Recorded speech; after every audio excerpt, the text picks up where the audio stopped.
Imagine trying to measure the size of something you can't even see, something so dense that not even light can escape. How can we estimate the mass and spin of black holes just by listening to the ripples they create in spacetime? How AI help us decode these cosmic signals, showing their hidden details happening billions of light years away? Black holes are among the most mysterious objects in the universe. They warp space and distort time. But the only way we can study them directly is through gravitational waves, faint signals that stretch and squeeze spacetime itself. When two black holes go close to each other, their strong gravitational pull accelerates them toward each other.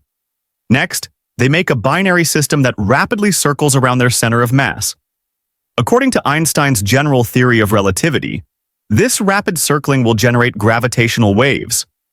These are waves that move at the speed of light and travel for billions of years before we see them.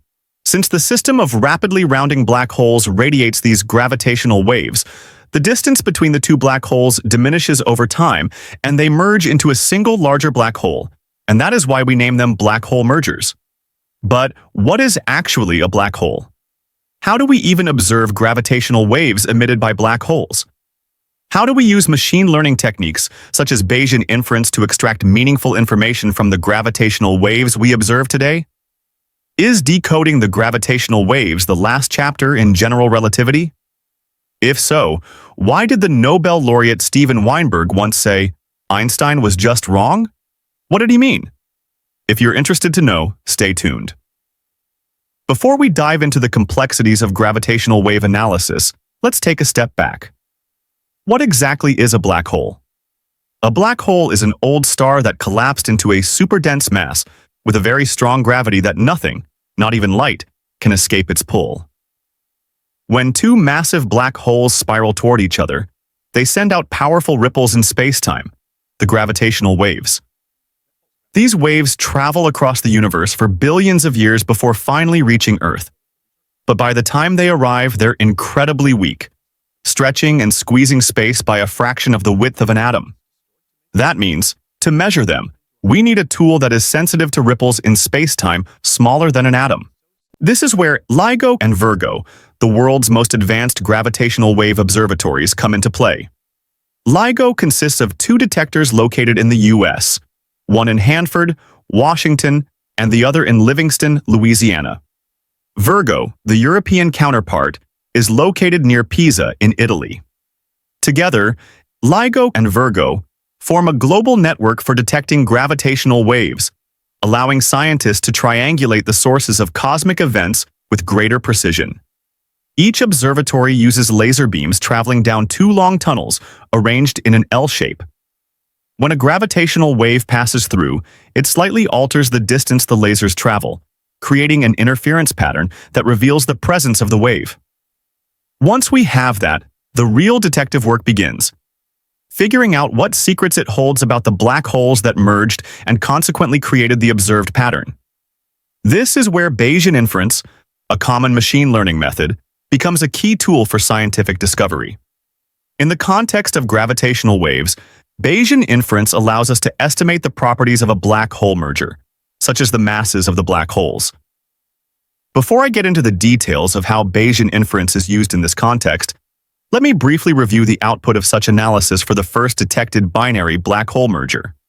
Detected on September 14, 2015, and after running the Bayesian inference pipeline, scientists were able to find that the heavier black hole was 36 times more massive than our Sun, and the lighter black hole was 29 times more massive than our Sun.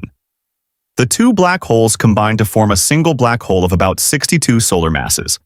If you're wondering why the total mass of the merged black hole isn't exactly 36 plus 29, the masses of the individual black holes.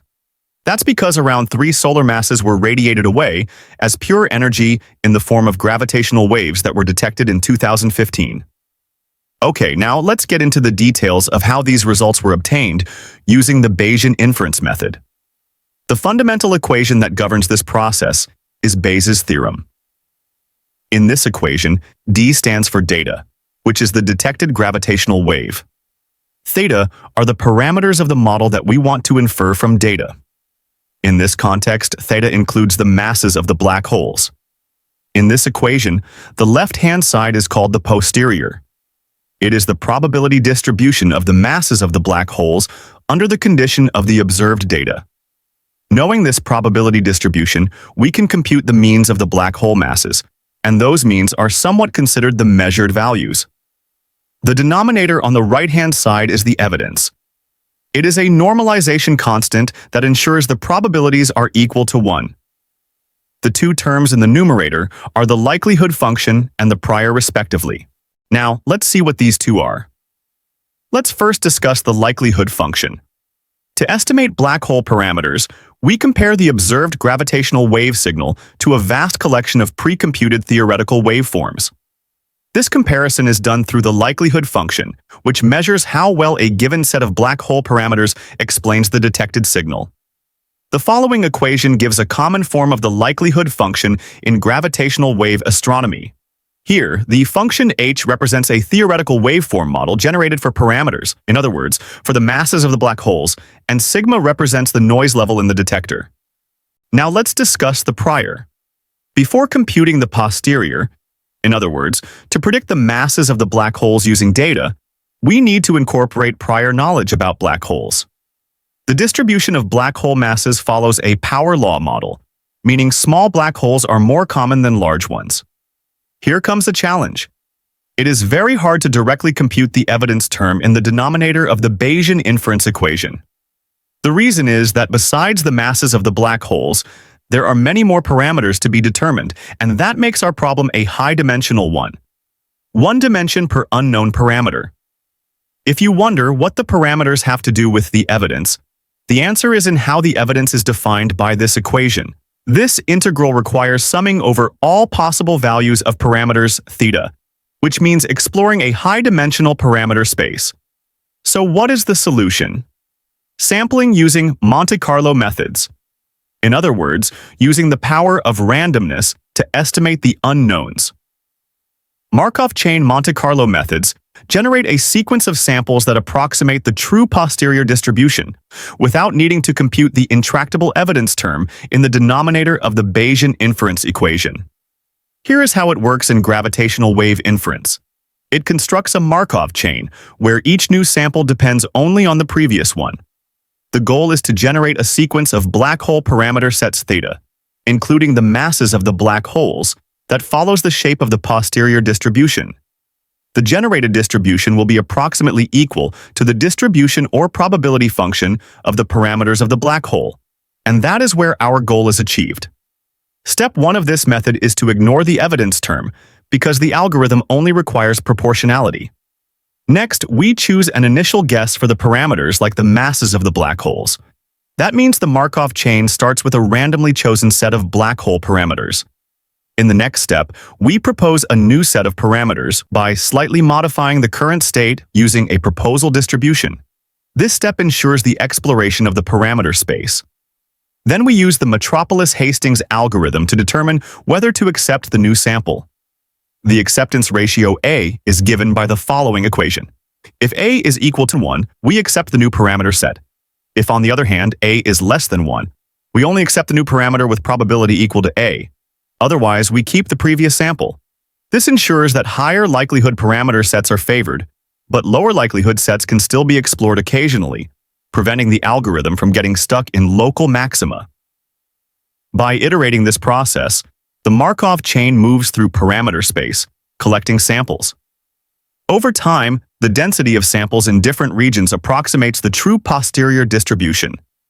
Finally, once the Markov chain has sufficiently explored the space, we discard the samples that were collected at the beginning. We call them the initial burn-in phase, where the chain is still finding the high probability regions. The distribution of the remaining samples represents the posterior probability distribution for each black hole parameter. Now, you might wonder why Markov chain Monte Carlo is favored over many other broadly used samplers like importance sampling. Here are a few reasons.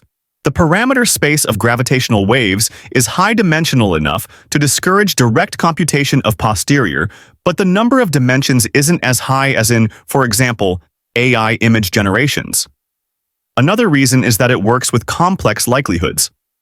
The likelihood function in gravitational wave inference involves matching noisy detector data to theoretical waveforms. Markov chain Monte Carlo allows this to be done without explicit integration over all parameters. It's also good to mention that new methods are being proposed regularly. For example, in a series of recent articles, deep learning combined with importance sampling methods are proposed to replace the Markov chain method. In future videos, we will certainly talk about the importance sampling methods, which are more widely used across other fields of study. In summary, Markov chain Monte Carlo is like an intelligent random walk through black hole parameter space, gradually moving toward the most likely values that explain the observed gravitational wave signal. It transforms noisy data into precise astrophysical insights, making it one of the most powerful tools for understanding black hole mergers. Before I discuss a few critical points, let me say that a great data scientist combines a deep understanding of concepts with plenty of hands-on experience. That's why I'm excited to invite you to our upcoming hands-on workshops, where we'll solve real-world data science and machine learning problems together. If you are interested, all the details for registration are in the description below. Okay, let's now discuss a few important points. In this video, we saw how Bayesian inference was used to find out the masses of black holes. But the applications of Bayesian inference are far broader. Bayesian inference is the paradigm of scientific discovery. It's a powerful tool that has transformed multiple fields. In AI and machine learning, it helps models like DeepMind's AlphaGo estimate winning probabilities. In medicine, it improves disease prediction and accelerates drug discovery. Climate science benefits from Bayesian models in forecasting hurricanes and extreme weathers. Across all these fields, Bayesian reasoning provides a systematic way to drive discovery, making it one of the most impactful tools in modern science and technology. In this video, we saw an amazing use case of Bayesian inference in astrophysics. It is like magic to discover distortions in a space-time that are smaller than the size of an atom, and then extract that interesting information from the ripples passing through us.